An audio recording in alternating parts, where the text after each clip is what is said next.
Knies here, head trainer and co-founder of the Magnetic Mind certification here at Conscious Education.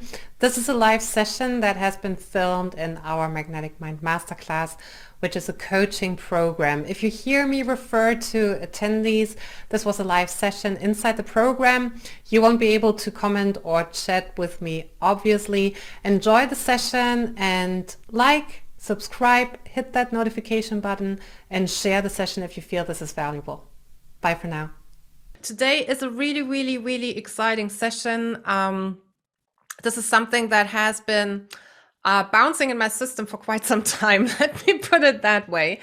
And the reason why I wanted to do this session is A, because I feel it's relevant, and B, tuning into the session today, I just really got the intuition that today is the perfect day to do it, and I'm super excited to do this. And yeah, before we jump into it, let me check in with all of you.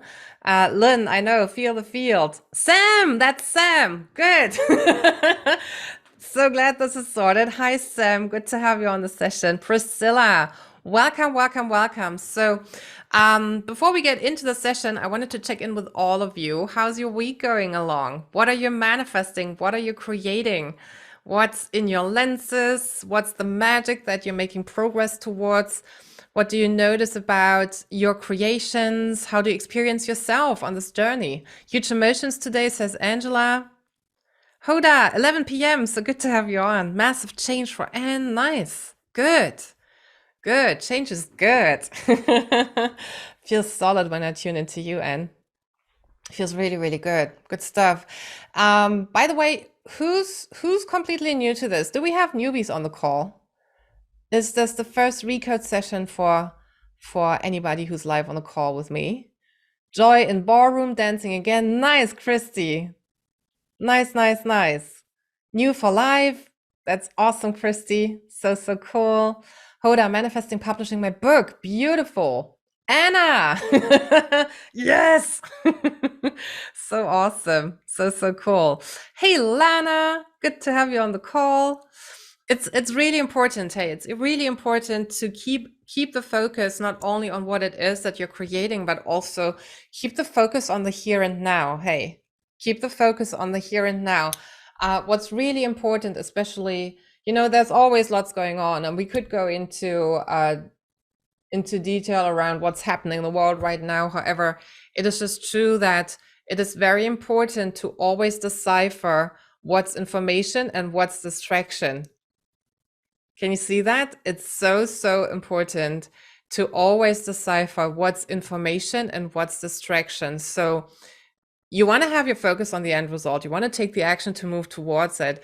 And as you're experiencing yourself on this journey of creation and really super conscious living, it is so crucial and also very beneficial once you get to a point where you go, well, actually, I'm going to see if what is presented to me is actually relevant, right? Is that relevant to my life's experience? Is that relevant to what I'm creating? Is this relevant to the life that I'm choosing, to the person I'm becoming, to the identity that I'm owning right now, becoming a conscious creator, right? So that being said, the reason why I'm always checking in with you at the beginning of the session is also because I want to give you that opportunity to really connect into what's relevant, meaning what are you creating? What's the progress you're making? What are you observing? What are you noticing? How's your experience of you moving along your journey of conscious creation? It's just what's relevant, right? And of course, besides that, lots of stuff happens, and then we can always make the conscious choice whether this is actually something we want to invest ourselves in. Because the truth is, guys, whenever you tune into something, you tune out of something else. Whenever you tune into something, you invest focus, energy, time, and effort into that, right? And your focus is there. So always ask yourself, is that actually relevant to me? It might be different to somebody else. Most likely it is. However, it's really important that you get to your own point of sovereignty, so to say, where you go, okay, so might be important to you. However, to me, it is not that relevant. I'm focusing on this thing over here. So I'm taking into account what's relevant over here, and everything else is just what it is, right? So really, really, really beneficial, and also a crucial step to take, right? Sharon says, yes, so true. Nice. Yeah. Yeah. Nice, Kinga. Yeah. Last week has been difficult. Had a car crash. Fingers crossed you're well. Lovely. Let me know. Got a new car. Okay. Back to work this week. Off to a recording studio day. Nice. Planning sessions for my vocal coaching course to be announced for February. Nice. Nice, nice, nice. Karen got to end result, must be wrong place, thought it was beach. So did you manifest something that was related to a place on the beach, and you manifested a place somewhere else? Because that's interesting. Ah, okay. Karen, this is the session for you today. Nice. Nice, nice, nice.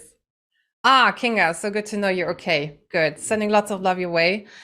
Glad this is sorted. Alrighty. Okay. So, topic for the session today. Julie, welcome. Just saw you pop up in the chat box. So, the theme for today is one that is very dear to my heart, and really sparked by many conversations that I've observed over the past couple of weeks and months. And it is just something that happens, and you let me know if that resonates with you. When things get tough in whatever way, shape, or form you might define that, most people will have that moment where they go, "Wow, I could really use a miracle right now." Who can relate to that? Who has had these moments in their lives where you went, okay, so what's going on?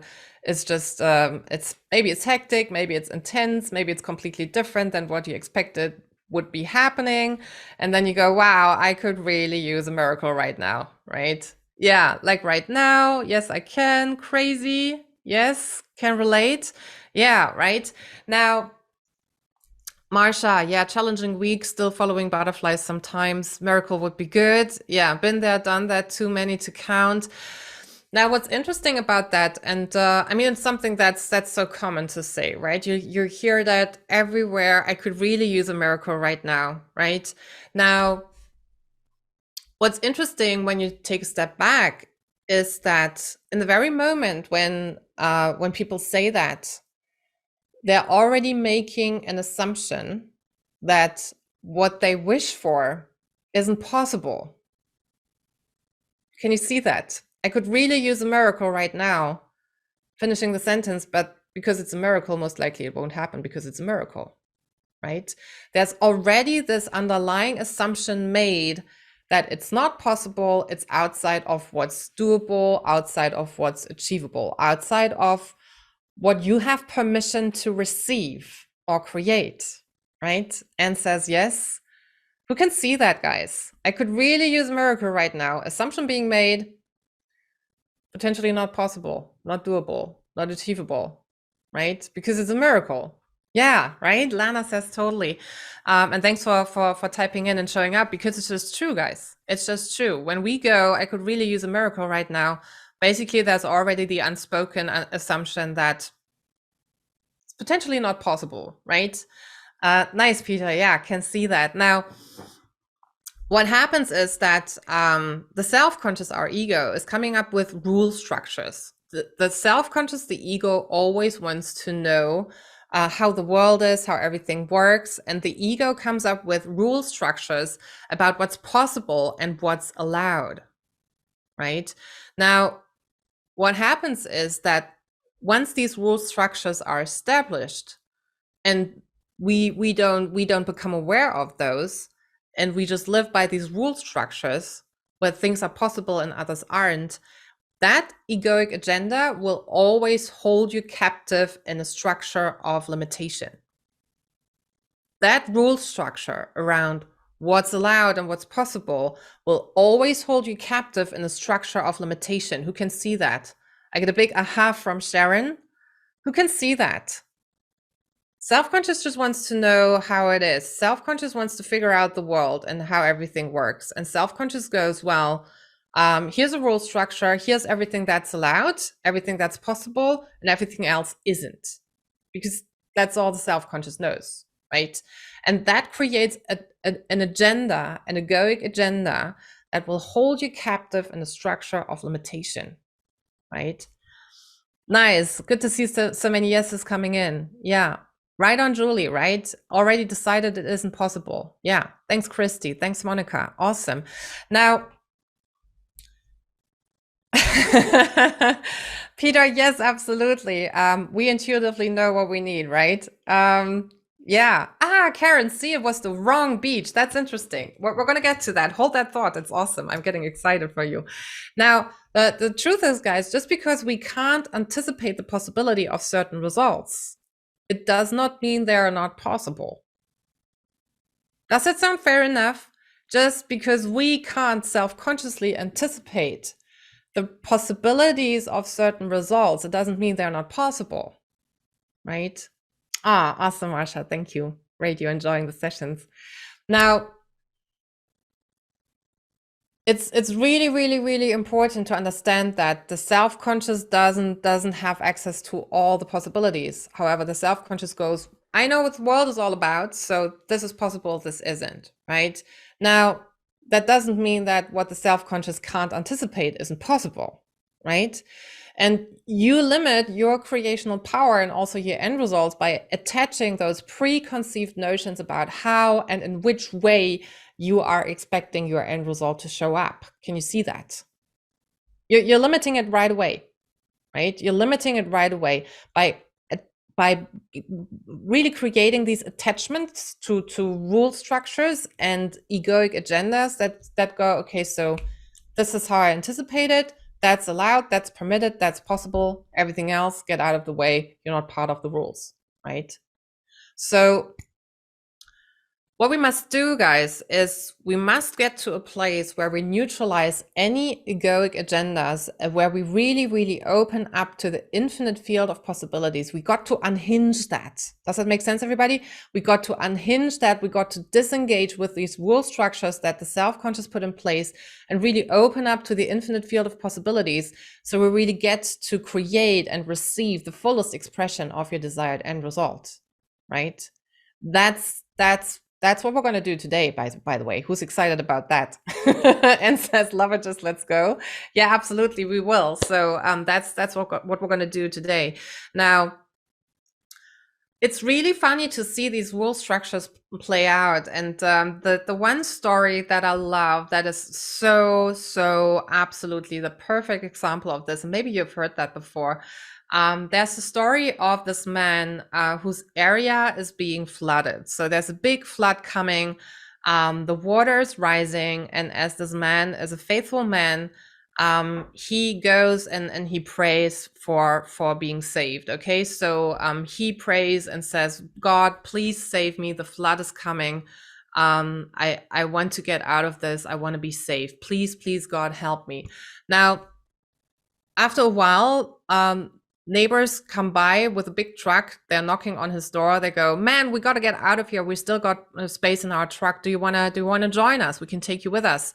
And the man goes, nah, not really. You know, I'm praying God will save me. And they go, well, you got to go quick, man, because the water is rising. So they drive off. And the water is rising, and the street is flooded, and the water is rising even more. And after a while the man is still praying, there are people coming by on a boat, and they go, man, the water is rising still. Do you see that? You need to get out of your house. Everyone's leaving. We can take you with you. Maybe not your entire luggage, but hey, if you wanna stay alive, jump on the boat. We're gonna take you with us. And the man goes, that's so nice, guys, but you know what? I'm praying, and God will save me. Thank you so much, but I'm fine. So the people move on, and the water keeps rising. So the man has to go up to the higher level of the house, and ends up sitting on the rooftop because the water keeps rising and rising and rising. And he just keeps praying. He says, I'm a faithful man. God will save me. And a helicopter is flying by, hovering above him, and somebody shouting down, we're here to take you with us. The water is rising. Just grab the rope and just come up. We're going to take you with us. Let's make sure you survive. And he goes, well, no. I'm good. God is going to save me. I'm a faithful man. I'm praying for safety, so all good. And he ignores the helicopter. Helicopter flies by, and guess what? The water keeps rising and rising, and the man drowns and dies. Now, that man goes to heaven, and he's completely upset. He's angry. He's furious, and he walks up to God, and he goes, "God, you know what? I've prayed. I've always been a faithful man. I've always done the right thing. Why didn't you save me?" And God looks up at him and goes, "I sent you a car. I sent you a boat. I sent you a helicopter. What else could I have done?"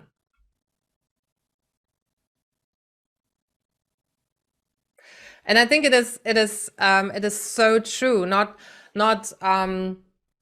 relating to any not relating to any religious aspects here, but can you see how that guy just had this rule structure in place of how he wanted the end result to turn up, meaning God in person will come and save me.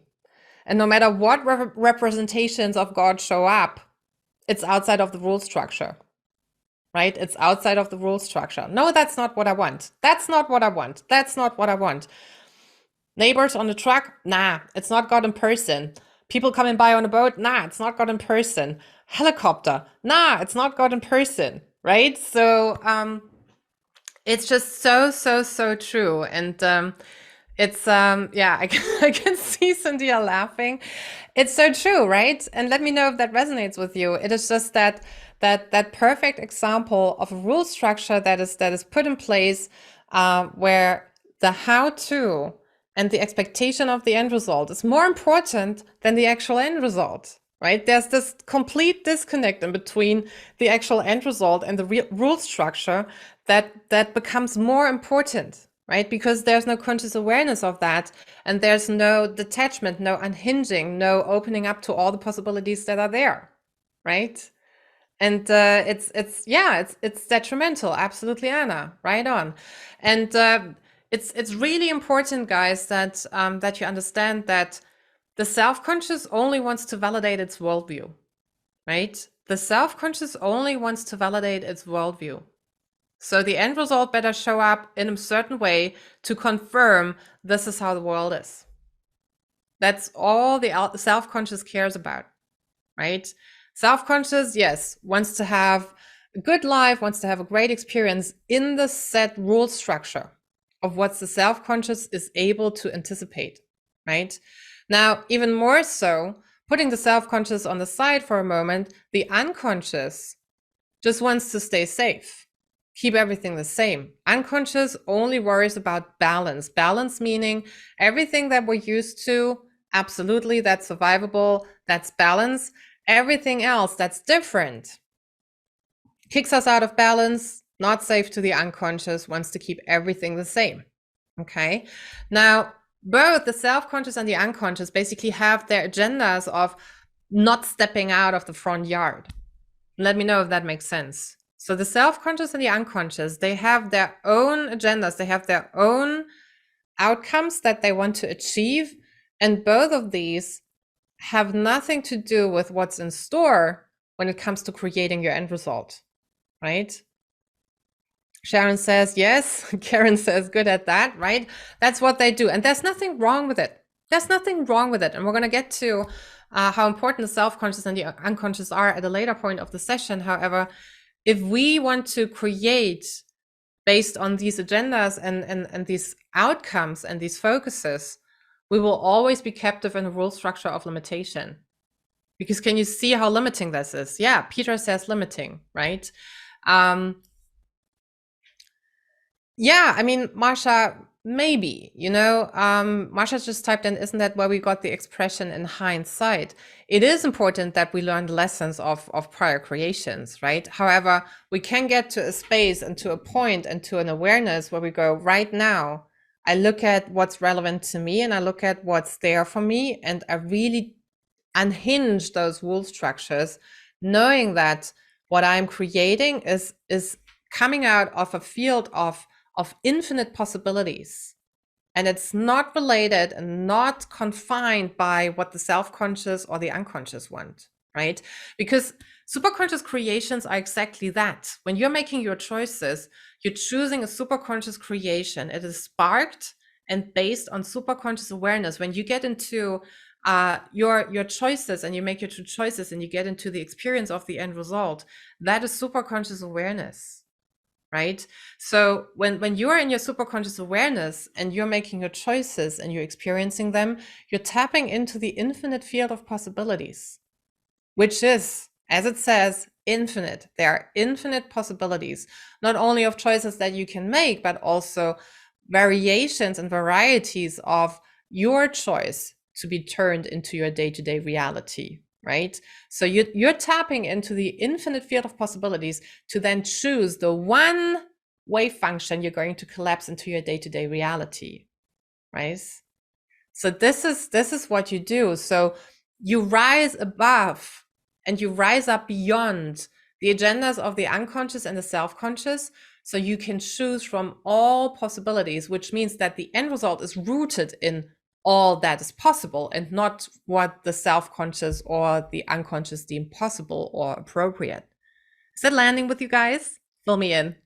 I feel everyone is so intense listening, but let me check in with you guys. Does it make sense? Would love some feedback in the chat box. Karen says shit, yes. Priscilla, yes. Sharon, yes. Donna, yes. Completely, it does.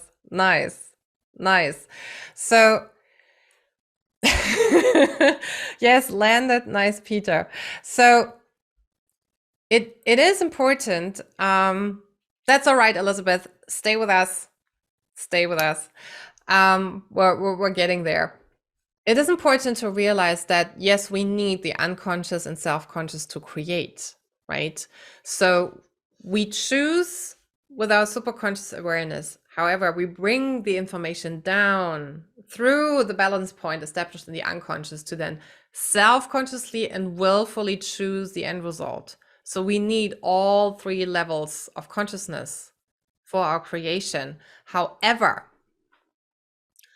the creation itself is infinite possibility, and it is not attached to any preconceived notions or agendas. Okay? It's two different things. The self-conscious will always have an agenda. The self-conscious will always have a certain outcome it wants to achieve. And that's fine. It's just human nature. And there's no way around it, by the way. We're all coming to this planet equal with the same features. We all have an unconscious, a self-conscious, a superconscious. However, these two are not connected, right? So your choice, your vision of the end result, your experience of the end result is rooted in the superconscious, is rooted in the infinite field of possibilities. And yes, you bring it down and you concretize and solidify what's already chosen and complete in the invisible, in the visible. Of course, utilizing your self-conscious, because guess what? The self-conscious is the one who has the willpower to willfully make that decision, right? So we need that. Of course, we want an unconscious that tends to all the automated processes, right? So the body keeps alive for as long as possible, and we have all these automated processes that we don't have to worry about any longer. The unconscious is so powerful when it comes to creating with all the suggestions that we're making. It's absolutely powerful and huge to have an unconscious. However, the initial creation, the choice, and the potential of how the end result can come about has nothing to do with what the self-conscious or the unconscious are able to deem possible or want to deem appropriate. Okay, they're not connected.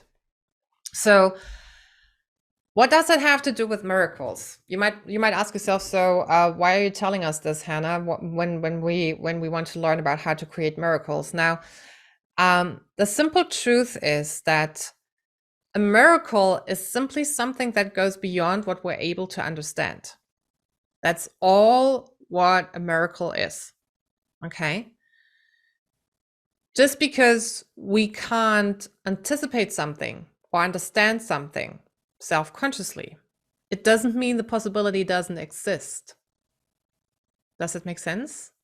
So despite this assumption that you might be making when you go, wow, I could really use a miracle right now, that comes with the assumption it's not possible. How do you know? You don't. Because you're focusing on that with your self-conscious awareness that will always have a rule structure it wants to apply. Okay? So just because from a self-conscious point of view, you're not able to see if, how, when, if at all, something is going to happen, it doesn't mean the possibility of that to happen or to be created exists. Okay? So when we talk about having it all now, being the person who has it all now, you really have to understand that it literally means that having it all now. Emphasis on all. You becoming and being the person who has it all now means you're accepting and you are absolutely acknowledging the truth that you are having it all possibilities. All possibilities in the infinite field of possibilities, including those the self-conscious simply can't anticipate. You have it all now. All the possibilities. And that is what you want to get to. And that is what also will help you decipher information from distraction. So maybe you remember what I said at the beginning of the session, where we talked about sovereignty and how important it is to decipher, okay, so what am I exposing myself to? What am I taking into my awareness? What am I investing in? What's information and what's distraction? What's relevant? What's irrelevant? You really want to go and get to a place where you really are the person who has it all now.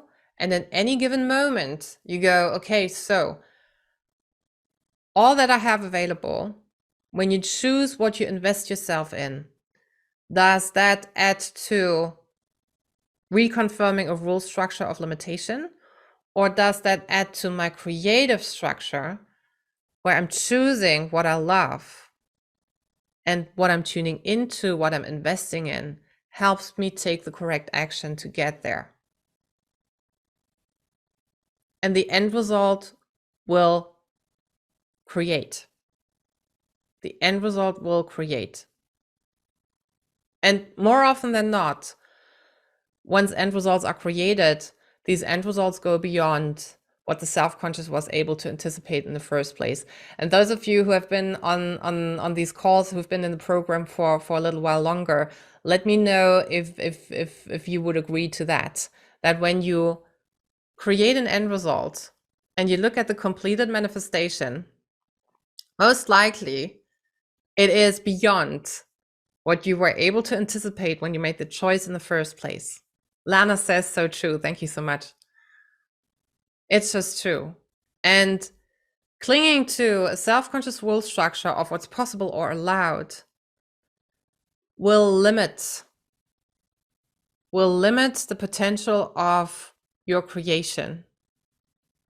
Okay? So you need to get to a place where you unhinge those structures, where you neutralize those egoic agendas, where you're able to rise above and see, okay, so this is the end result. This is the vision of the end result, the experience of the end result. As I see it, as I'm able to experience it right now, acknowledging that I have it all now, and I'm simply just focusing on taking the next action step, knowing that absolutely what I'm going to create might be a miracle, going beyond what I'm able to understand or anticipate right now, because that is what a miracle actually is. Okay. So bottom line is you're creating miracles all the time. Following this process, following the structure, doing your lenses, practicing what we give you, you're creating miracles all the time. Because you tune into the experience of the end result. You go, this is my focus point. You go, what's the current reality right now? And you take one inspired action step at a time, consistently. And there you go. Doing your meditations, really experiencing yourself in your full creational potential and power. And you become and you love and live into existence what it is that you choose, right?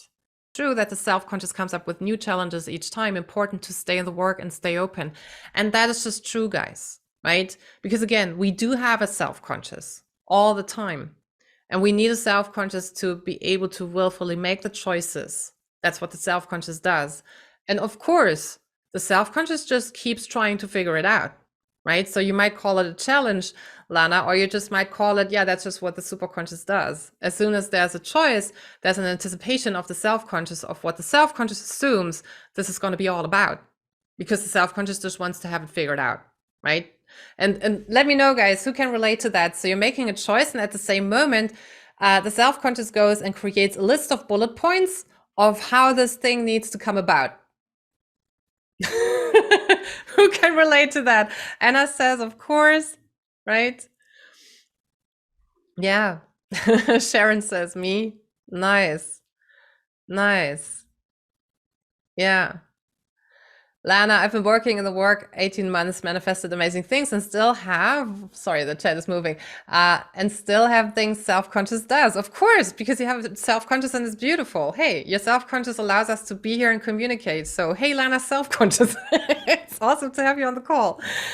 Marsha, we manifested a rental house that had more nifty features than we'd asked for. Nice, beautiful. Nice. Yeah. Yeah. Yeah, nice, Donna. It's always good to, journal and take note of the experiences so you can remind yourself. Yeah.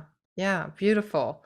Awesome, Peter. That is great. So let's do it. Hey, let's create miracles.